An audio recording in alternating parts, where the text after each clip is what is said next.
Hello, everybody. All right, everybody, after this night's over, you're welcome back in New Jersey if you're coming my way. So I want to thank Faith. She and I have known each other for many decades, and she is an extraordinary artist. She is an activist, and she's someone I look up to. I am so thrilled to be here today to celebrate what is vital to our democracy, which is free expression, and I'm here not only to introduce Don, but to give everyone who is responsible, who keep our democracy flowing and vital and healthy, I want to thank you as well. This organization, founded a century ago, is promoting literature, defending human rights, supporting writers at risk worldwide. Your defense of free speech, your defense of press freedom, the work you do to amplify the voices that have been too long ignored, too long suppressed, and so much more. This is more critical today in our democracy, and it is essential if we are going to make it to brighter days in the future. Now, I'm here to talk about a Jersey boy, and I'm proud to do it. A man who is my friend, a man who has been an ally and a partner to me in such extraordinary things. His name is Don Katz, and he is the founder and executive chairman of Audible.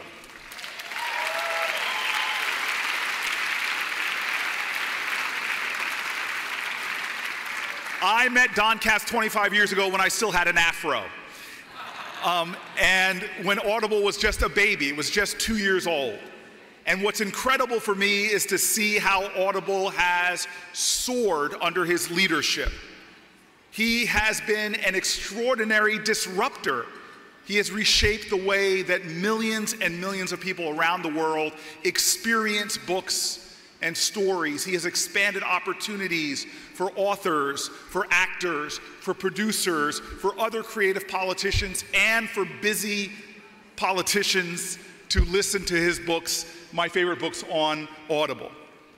Now, what is essential for me and important for me is the fact that Audible was the first major company that moved its headquarters to Newark when I was mayor. And I hope that you all can understand how radical that was. People had given up on Newark. People ignored our city. People declared our city dead. When I had become mayor, the idea that a corporation would move its headquarters there is a testimony to the visionary understanding of conscious capitalism.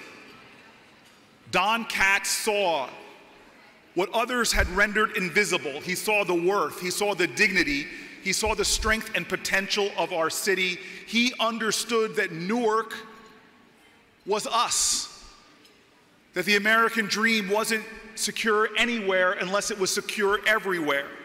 And he brought forth his energy to liberate, to exalt, to bring forth the best of our city. He saw Newark as a domestic emerging market, a place of profound economic opportunity. He saw Newark as his destiny.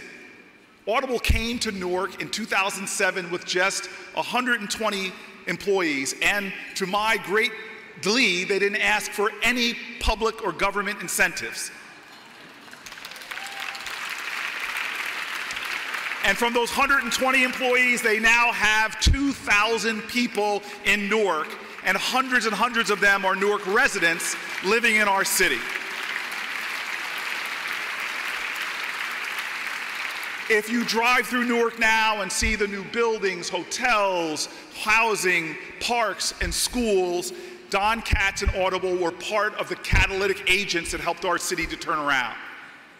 But more than that, at a time that people render folks who live in my neighborhood, I live in a community that is low income, black and brown, at a time that people have rendered our communities invisible, Don Katz was bold enough to understand that in this country you cannot have your reality be determined by the zip code that you live into.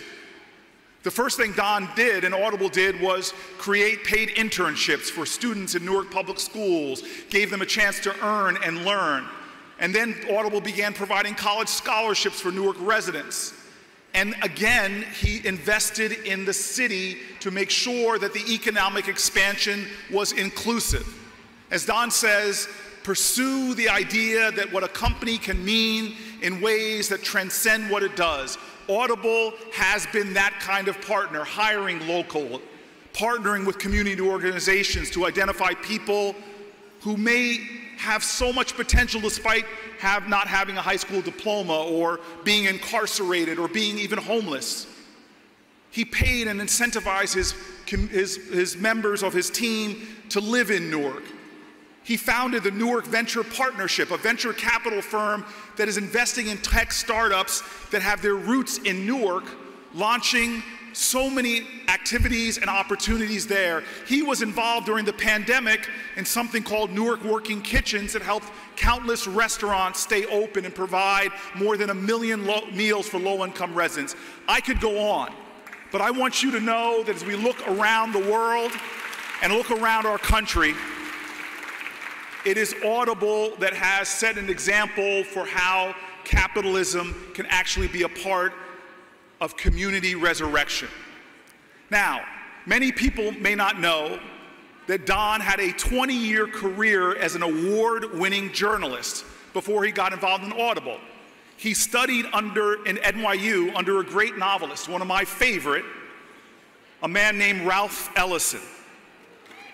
Ellison knew the power of the oral tradition in the African-American culture.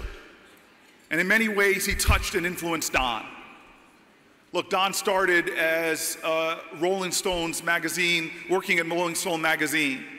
He was one of the early players in this great institution. At 23 years old, one of his Rolling Stone articles actually is based on his eyewitness account of the Red Terror in Ethiopia and won him an Overseas Press Club Award. Don also wrote for Esquire, The New Republic, Outside, and more. There's somebody here tonight named Jonathan Alter, who's a friend of mine. He said Don's book, Home Fries, belongs on a shelf with the classics. And like many of Don's writer colleagues, they lamented his decision to leave and become an entrepreneur and not writing.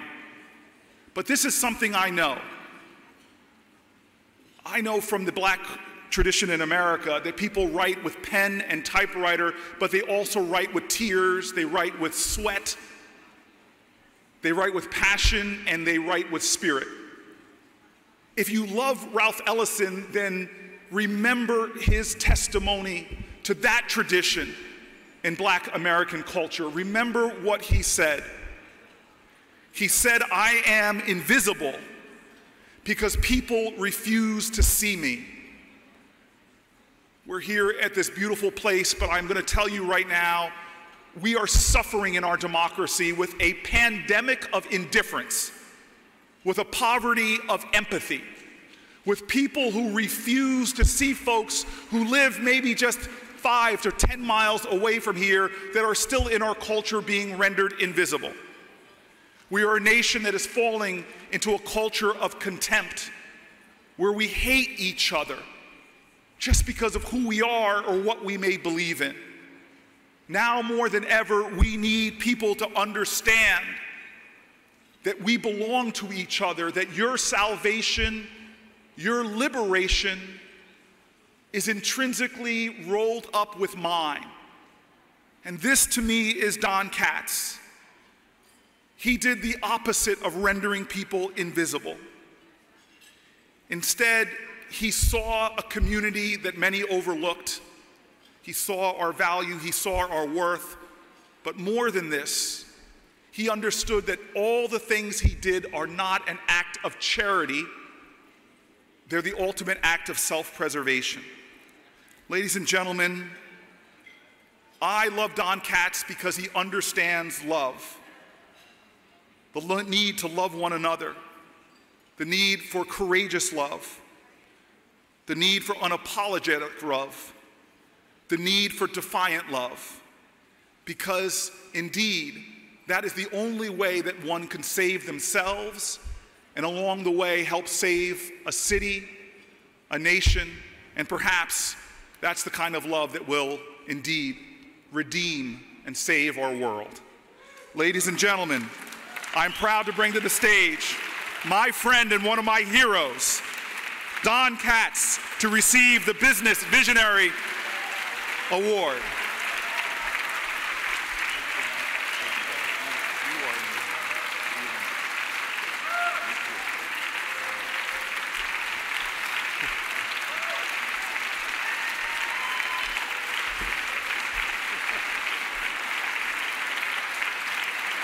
Thank you.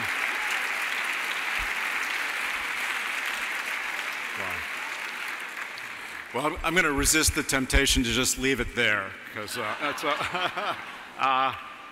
so back in 1997, I met a law student who told me he'd been dissuaded from founding a nonprofit in Newark after graduation.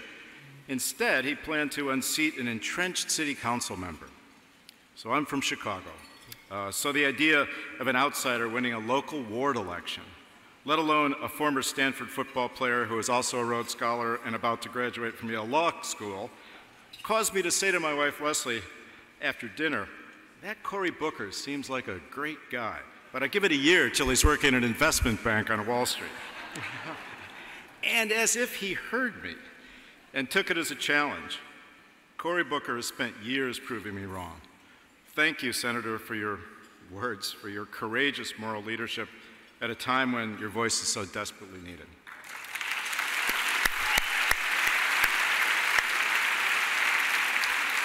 And thank you, too, for your words and for inspiring me and Audible and making this part of what Audible does stand for. Being part of Newark's Renaissance has indeed become a corporate purpose down to Audible's core written principles. Our focus on structural inequality has led to an array of direct and programmatic and preferably scalable initiatives, some of which Cory mentioned. And thank you to my ever-persuasive friend Marcus Dole and to Suzanne Nossel and everyone here at PEN America. Freedom of expression and the right to tell the truth are clearly in the balance. As repressed voices and destructive digital discourse mark the moment, PEN stands against these dark tides, and so does Audible. Being here tonight with so many people I've known throughout 2 careers, I think of a few of the many people who touched the course of my life who are gone. The great Aaron Asher, the editor, Aaron Asher, convinced me to spend 2 of the 6 years it took me to finish my book, Home Fires, completely rewriting it to become a more accessible story. I think Audible occurred in part because, however subconsciously, I didn't think I could top Home Fires and its rendition of the long-form, character-driven, narrative nonfiction style I was able to sharpen as a writer during my Rolling Stone days when I was young. As the Senator mentioned, my writing life and Audible were inspired on so many levels by Ralph Ellison, who taught me during long tutorials how to understand the music I heard in language. From Ralph, I knew that there was a reason that Newark-born Stephen Crane wrote with genius in an American voice when his contemporary Henry James did not. Ralph taught that the truly American writers could hear the verbal democracy of soldiers and street urchins talking, the occasionally true salesmanship of peddlers, the overt lies and tall tales told around campfires and lamenting in the fields. In 1996, 2 years after Ralph died, when the broadband internet was still years away, a tiny crew of true believers, 2 of them here tonight, came together to compose a vision statement for Audible. Though back then the company was called Audible Words.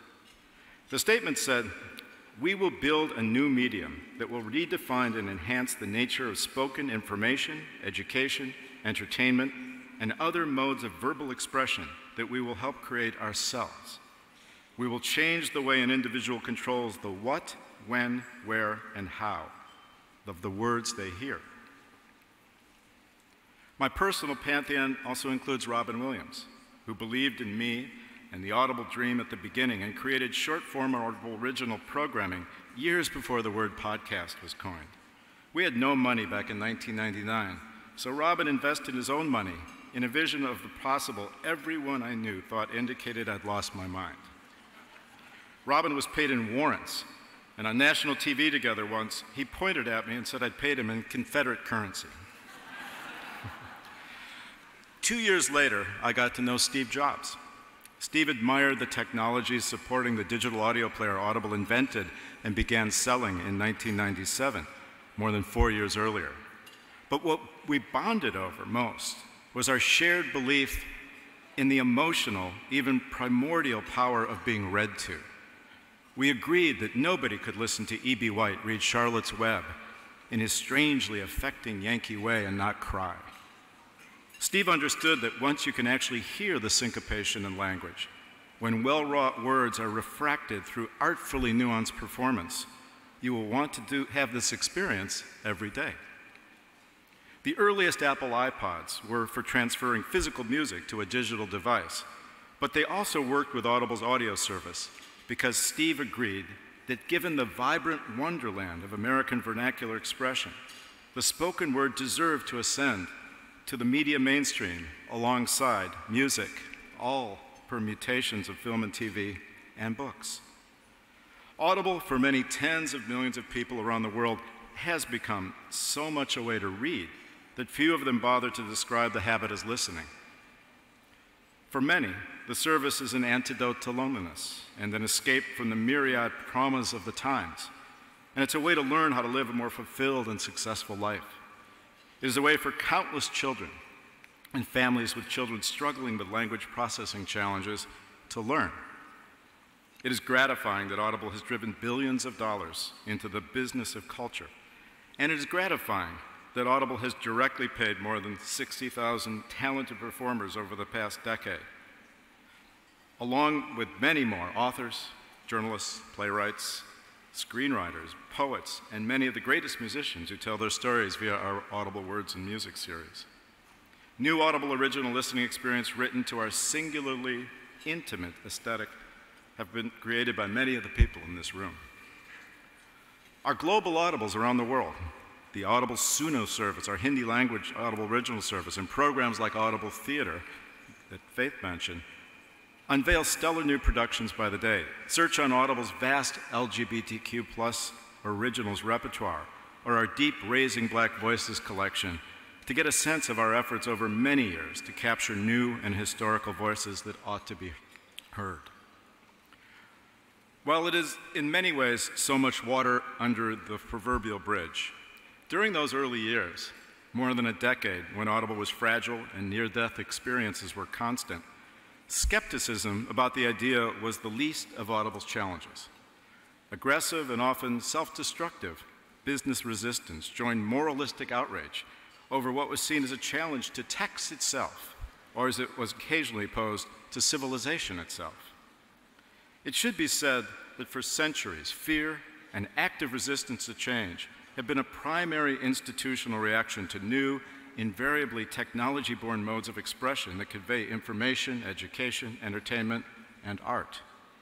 Written words, whether chiseled into stone or conveyed via the introduction of handwriting centuries ago, were resisted by the stewards of cultural authority from the Greeks through St. Augustine, when reading silently was thought to be the devil's work. The invention of early video recording technologies and cable television, which the movie industry tried to erase in the courts, and just about all technology-spawned media inventions, including the way Audible created and embraced digital technology, did come under attack. But look more closely at these many historical junctures, and you'll see the most creative people bringing their talents close to these moments to give rise to golden ages. This was true for early radio, as the most gifted vaudevillians created a new listening aesthetic. There were golden ages for silent film, for recorded music, for talkies, for on-demand episodic television, and now for Audible and the listening revolution. As a universe of millions of free chat shows and fast-twitch social media interactions distract from the deeper purposes and often electrifying words and voices that the best professional creators can turn into literate listening and original art, the most gifted writers and performers and their most creative intermediaries should now be drawing closer together, whether to redress the darkness of the times as pen continues to do, or to capture and convey voices that ought to be heard after years of marginalization. or just to tell new stories worthy of the telling. We have a lot of work to do together. If there are people here tonight who have good ideas for Audible or for me, or if you want to explore the profound power of giving people a chance by moving a company to join us in Newark, or if you want to come to see the Audible campus, including the 80,000 square foot cathedral we've renovated as a home for our technologists, please do get in touch. Thank you, Cory. Thank you, PEN America. Thanks to my one-of-a-kind family here tonight who believed in me always over 2 careers largely working without a net. And thanks to the many people here today who've touched the very chapters of my life in so many ways.